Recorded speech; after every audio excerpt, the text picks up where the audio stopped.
Bibles, turn with me to 1 Samuel, familiar passage. 1 Samuel chapter 17. 1 Samuel chapter 17. Amen.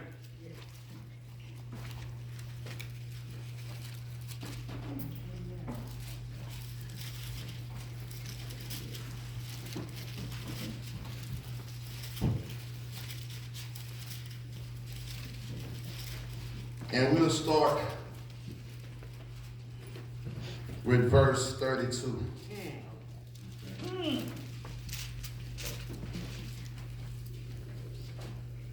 Now, I'll give you a little insight on verses 1 through 31, but we'll start with verse 32. And it reads, "And David said to Saul, let no man's heart fail because of him. Thy servant will go and fight with this Philistine." All right. And Saul said to David, "Thou art not able to go against this Philistine to fight with him, for thou art but a youth, and he is a man of war from his youth." And David said unto Saul, All right. "Thy servant kept his father's sheep, Yeah. and there came a lion and a bear, and took the lamb out of the flock. And I went out after him and smote him, and delivered it out of his mouth. And when he arose against me, I caught him by his beard, and smote him, and slew him. Thy servant slew both the lion and the bear." Lions and tigers and bears, oh my. "And this uncircumcised Philistine shall be as one of them, seeing that he had defied the armies of the living God." David said, "Moreover, the Lord has delivered me out of the paws of the lion and out of the paw of the bear. He will deliver me." Somebody say, "Deliver me." Deliver me. "Out of the hand of this Philistine." And Saul said unto David, "Go, and the Lord be with thee." And Saul armed David with his armor, and he put a helmet of brass upon his head. Also he armed him with a coat of mail. And David girded his sword upon his armor, and he essayed to go, for he had not proved it. And David said unto Saul, "I cannot go with thee, for I have not proved them." And David put them off him. And he took his staff in his hand, and chose him 5 smooth stones out of the brook, and put them in the shepherd's bag which he had, even in a script, and his sling was in his hand. And he drew near to the Philistine. And the Philistine came and drew near to David, and the man that bare the shield went before him. And when the Philistine looked about and saw David, he disclaimed him, for he was but a youth, and ruddy, and of a fair countenance. And the Philistine said unto David, "I am a dog that cometh to me with staves." And the Philistine cursed David by his gods. And the Philistine said to David, "Come to me, I will give thee flesh unto the fowls of the air, and the beasts of the field." Then said David to the Philistine, "Thou comest to me with a sword, and with a spear, and with a shield. But I come unto thee in the name of the Lord of hosts, the God of the armies of Israel, whom thou hast defied." Let me do a little bit of this next verse. "This day will the Lord deliver thee into my hand." You may be seated. If I could tag this text this morning with a topic, I would tag it with a topic: spiritually equipped. Spiritually equipped. Now, in today's society, we do deal with a lot of bullies. And bullying has become a major problem. Well, let's just look at a couple examples. Children deal with bullies every day in school. People work with bullies on their jobs. You know, some people, when they get a title, they want to tell you what to do. Them titles will get them in a whole world of trouble off their premises. But not only do children and people on their jobs, but bullies or even our neighbors. Have you had neighbors that have tried to tell you what to do at your own house? Bullies or even in a church house. Amen, lights and walls. You got some folks in the church house trying to tell you and don't even want to know what they're doing themselves. Bullying has become a major problem. Well, when I think about bullying, bullies are someone that there are people that uses physical, emotional, or verbal intimidation to control others. Well, when I think about bullies, it's always that person that trying to tell you what to do. It's always that person trying to run you because they feel like you're weak. A bully is someone that they lack empathy for others. They're heartless. Bullies get angry quickly. Bullies say the wrong thing to them, they're ready to fight. Bullies constantly remind others that they're weak. They'll tell others that, oh, you ain't about nothing. You scary. You ain't gonna do nothing. Bullies pick on those who don't comply to their expectations. Bullies make others afraid of them through their threats. Bullies use physical aggression to intimidate and control. They devise anyone that'll try to stir them down because they want to seem like they're in power. Well, as we're talking about bullying, my first point I want to talk about is this bully called Goliath. Goliath was no ordinary soldier. Well, early on in the text, it tells us that he stood 6 cubits in a span. That means he was 9 feet, 9 inches tall. He wore copper armor that covered his body from head to toe. Goliath was one that wore overlapping copper plates that resembled scales of fish. He looked like somebody. His uniform alone weighed 5,000 shekels. That's 200 pounds. His spear is compared to a weaver's beam, which means it's several feet long and very thick. The head of his spear weighed 600 shekels, which was 25 pounds. Goliath was no doubt a big boy. Goliath was no doubt a man of stature, a man of intimidation. People feared him. No one wanted to face him in battle. Goliath appeared indestructible, like no one could destroy him. Goliath came out of the lineage of the Philistines. And here it is. The text says that he approaches the Israelites and he calls out the Israelites' army. He said, I tell you what. He said, send out your best soldier and I'll fight him. Goliath did this twice, every day for 40 days. Goliath was a persistent bully. Goliath was one that wasn't going to give up. Goliath wasn't scary. Well, he's determined to get what he wants from the Israelites. The text says that he told the Israelites, whoever wins, the other army have to bow down to him and do what they want him to do. He was so confident in himself.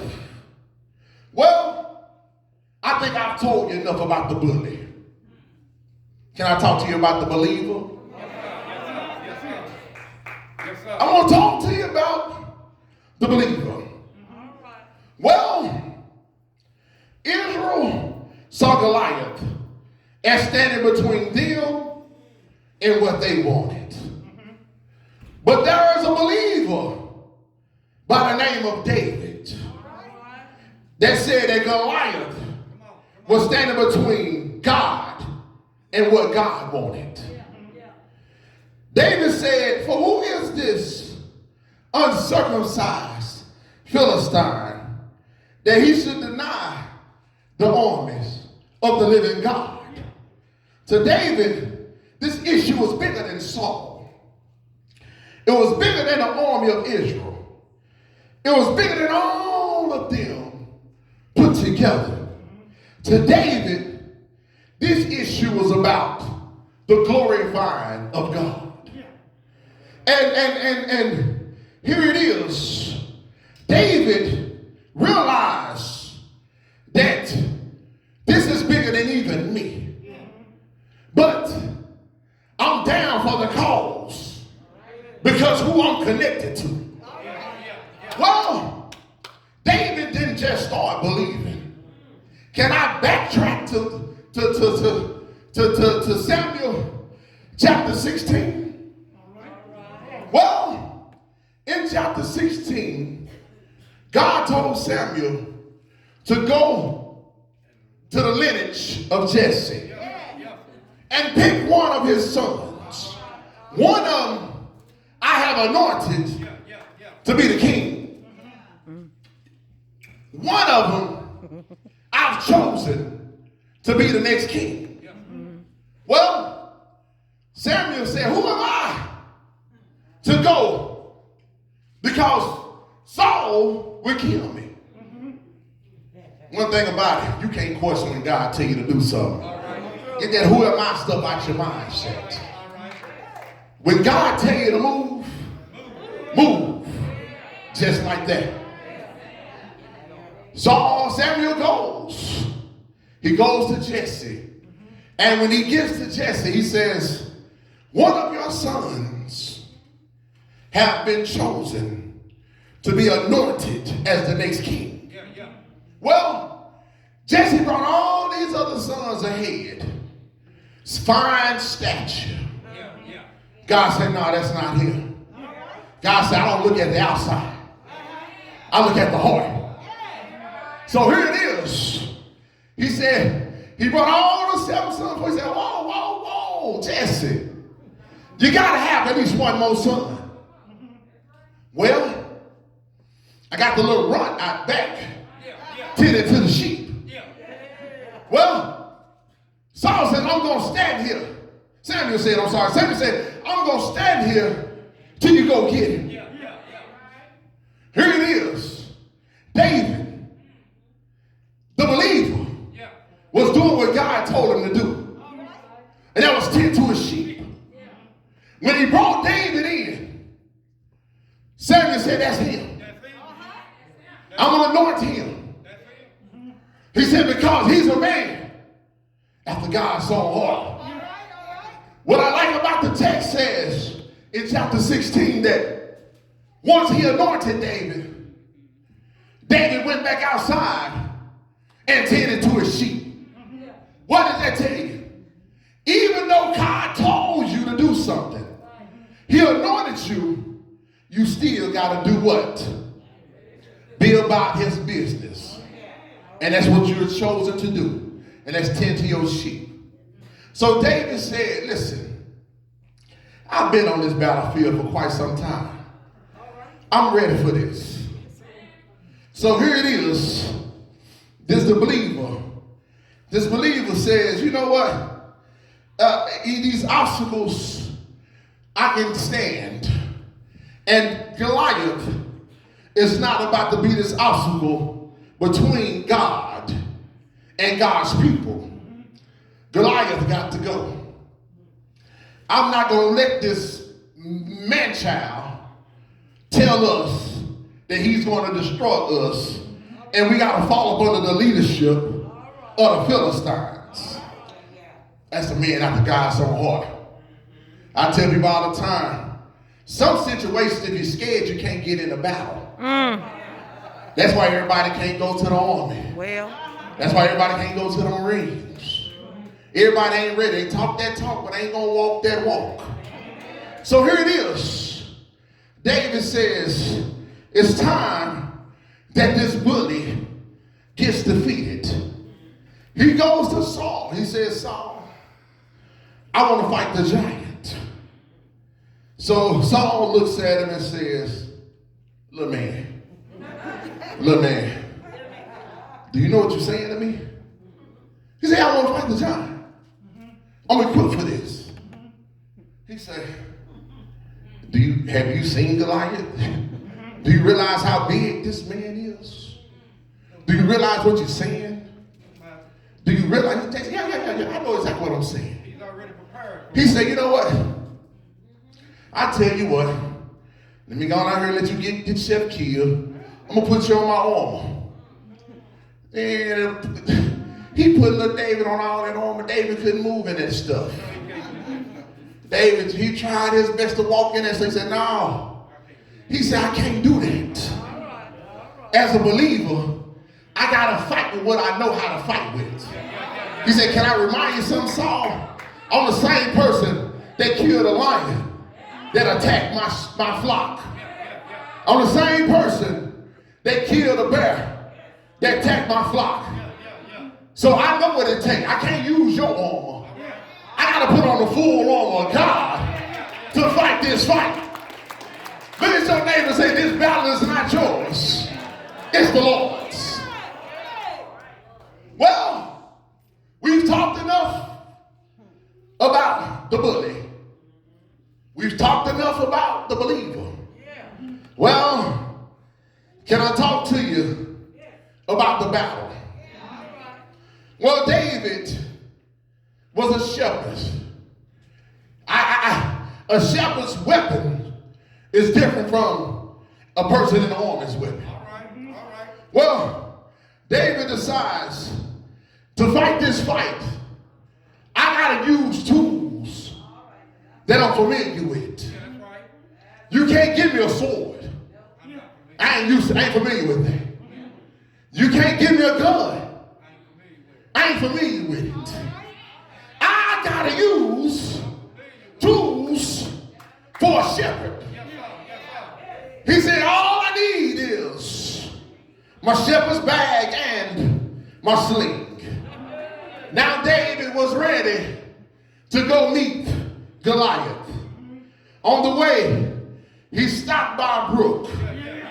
Can you picture this brook flowing with nice calm water?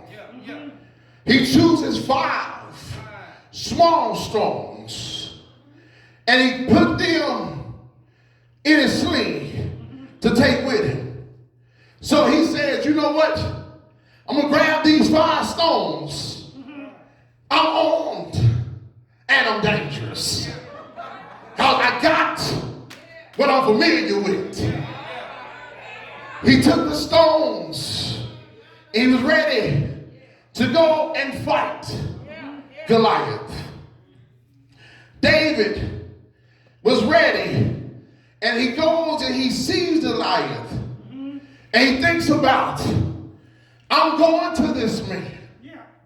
I gotta fight him the same way I fought the lion. And that's believing that God's got me. I gotta fight him the same way I fought the bear, believing that God's got me. David approaches Goliath. Goliath looks and laughs at David. Who did y'all just send out here? But David in a small stature, stood tall in his belief. What he's trying to say, preacher, that when you get through trying times, you better learn to stand tall, stand still, and know that God's got your back. When I'm getting ready to close, he grabs the stone. He said, come on with it. I can see David. See, they didn't have the slingshots that they used to pull back. He had the wind-up slingshots. Can you see David with the winding up motion?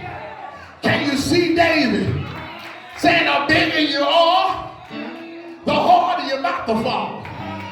David winds up the slingshot. Am I right about it? He winds up his slingshot. He slings it and hits Goliath in between the head. Am I right about it? Right between the eyes, he hits Goliath. The bullet falls dead to the ground.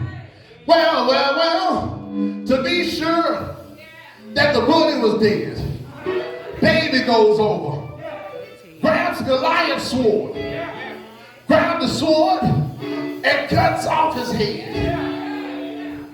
With good David, giants, they come. The bigger they are, the harder they fall.